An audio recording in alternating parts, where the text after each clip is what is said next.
ngoti ya kamera ulindeko siti Chosen ngoti tuka nabechezo as if it's your first time on camera shy.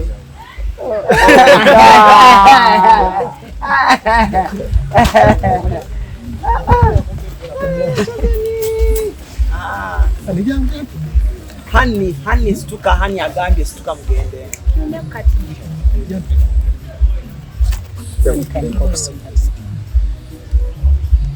Bambi ntegetegeze mu bantu. Ndako. baba muweke So essential. Yesawa amirola go omukyala wo musobola. Omusobola. amagulu gawe kagamufambi Amirisula mukyala wo. alright nze lujjo mulungi atulaba tuli side zeno ku Entebbe Road ereza era nga kyetuliko olunaku olwaleero ye surprise birthday ya Chosen Becky omuyimbi akafo ke tulimu kalungi kakakamu dictator Amiri oba Amir omuko amaze okubeera nga enteekateeka yonna agikola ayise abayimbi ab'enjawulo mu mikwano gya Chosen Becky mu mbeera yemu ayise ab'emikwano era n'ayita n'ab'amawulire buli omu abeerewo okulaba nti surprise etambula bulungi so far so good surprise ezituuse mu ggwanga Uganda gwandaba nanga batuusaako bino musobola okunjulira okuva ali we twatandikira nga kino kikyali kipya nnyo paka wano wetutuuse naye ngera byonna esigala surprise kale kyetuliko olwaleero era nga nsaba byonna ebigenda mu maaso mubeere nga mubigoberera bulungi tugenda kuba nga tubayita interview ya Chosen Becky mu maaso kaawo tugenda kubaleetera interviews ez'enjawulo baganda ba Chosen Becky bonna mugenda kuba nga mubalaba Captain Music ng'oli ne lujja nkugamba nti beera waawo tuleeterera bingi. Happy birthday to you. Happy birthday to you. Happy birthday, dear Becky. Happy birthday to you. Happy birthday. My name is Mary Bata, CEO of MBM Music. Tuli ba Uganda mu Katonda nsi y'omwoyo omubiri ate tuli ba family mu kuyimba ate tuli balalo nayengira ndi mukwano gwa papa we bali kutwagala we bali kutulabirira nsaba Mukama my sister akwongera ebisinga mu nsi tulabire ku bazzukulu ne ku baana babazzukulu amen wish you all the best. Doza basinga fena tumanya kaswe twali asigadde Sanchez zikasina buyinza buyimiriza MP kapite mukulu wange yabanyamba otusizeka akazigala we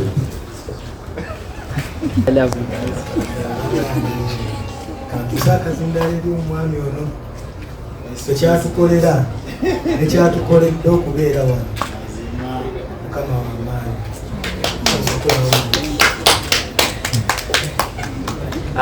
dictator Amiri webale nnyo okumpita birthday ya Chosen amazaalibwa amalungi okuva mu NUP fraternity ddala okuvira ddala wa president ne first lady. Very proud of you. Mwenna bakyali ba dictator ne Becky nsanyuse nnyo okubalaba ate bonna beeyanjudde okuleka ate bakyali baffe abamawulire bo tebeeyanjudde nabo twetaaga okubamanya kuba nabo bakyali baffe so tuli basanyufu nnyo okujja wano dictator yampise neŋŋamba oba ngenda kulaba ne ku engagement wano naye so the big question is bannange kano kantu kalungi nnyo tekabutula. Welcome, what? Ndi musanyufu nnyo okubeera nga ndi wano mukolo guno oguliko ne honorable wange nsanyusa okukulaba kale nange nzanyusa okulaba mukyali wange kati simanyi kutandika naye ndi musanyufu nnyo okubeera wano. Muganda wange oyo Amiri yankubidde nga ndi mu class nsomesa ku standard high school zana n'agensomesa topic missionaries in South Africa. Ne mugamba nti no bwe naava mu class nja kujja direct. So ntuuse mukama wange, happy birthday Chosen Becky, mukyala wange akwagala nnyo. Yagezaako ebintu ebyo muli basita baffe ku TikTok, naye yagezaako okubinfoosinga ate nze nebiganda. Naye nga ndi musanyufu nnyo bannange, sirina bingi byakwogera. Just know I'm very happy to be here and I'm here paka last. Zeko, nkobozeko, lejo hambuzeko, mbaddeko ku WhatsApp ngera. Wati? Kanajaawo. Nga bwe twayimba mu primary.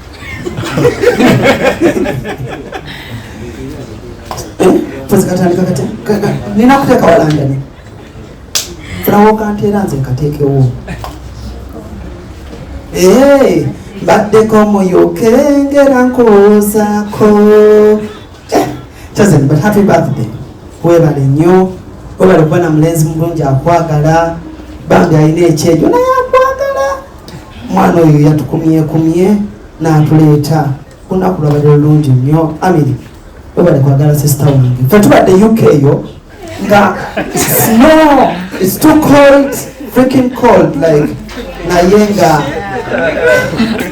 ebintu ebyo mubimanyi ababaddeyo onalebozaako osobola okubabulira, but tubadde UK nga obudde bunnyogoga. We've been to UK, we've traveled the whole world. So but gwe webala okukuuma ewaka tutyo musoliwa ebyobbeeyi n'akabalanga onalebozaako namityana namubawa. Happy birthday, Chosen.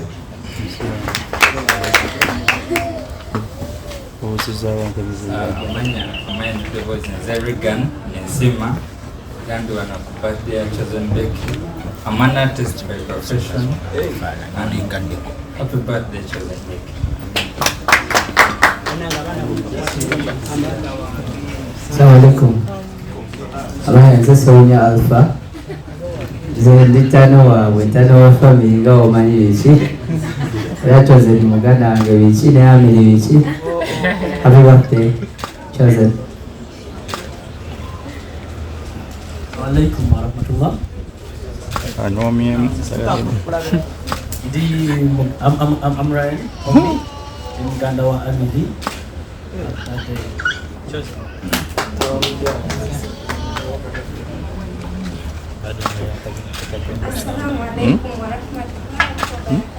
Waalaikumsalam warahmatullahi wabarakatuh.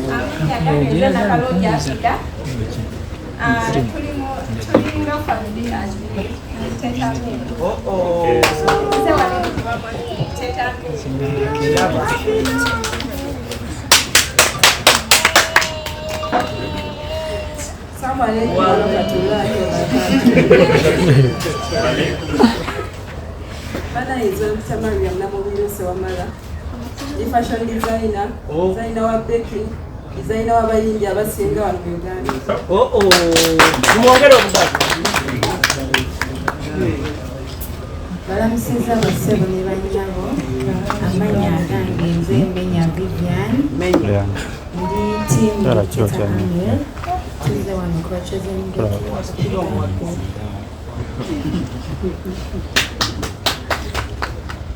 Kama yebazwe.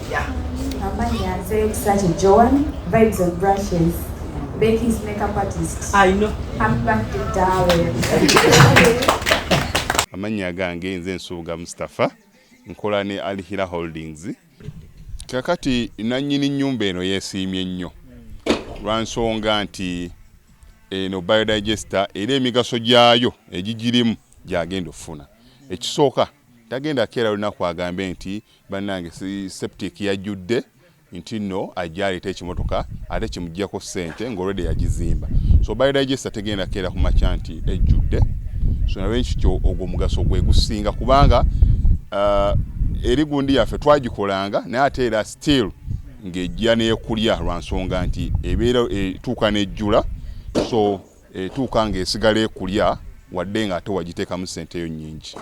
Ekyokulala nti beauty ye egenda vaayo eya compound, nti nno pavers zigenda kuva eri engulu yonna gye mulengera paka eno. Amazzi era gagenda draininga gano ag'enkuba nga gagenda mu kaala akali ebbali awo, nti nno beauty y'olujja egenda vaayo bulungi nnyo. Newe manjagala simbawo muddo kisoboka. N'oba oyagala simbawo muddo ogwo, kubanga kati singa owa kamera waffe akulaga nti nno system ogira nti eri wansi fuuti 2 kweno level kwe tuyimiridde.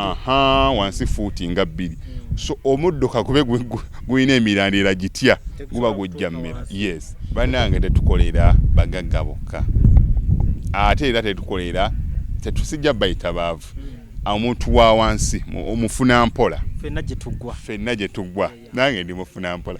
So sikolera bantu, sina kika kye ngamba mbu nno nkolera baneeno, wabula buli omu nga bwozze bwe tukola ki, bwe tukwata. Kati Alihira Holdings Uganda Limited tusangibwa Kamoocha, Prince Charles Drive, Plot 45.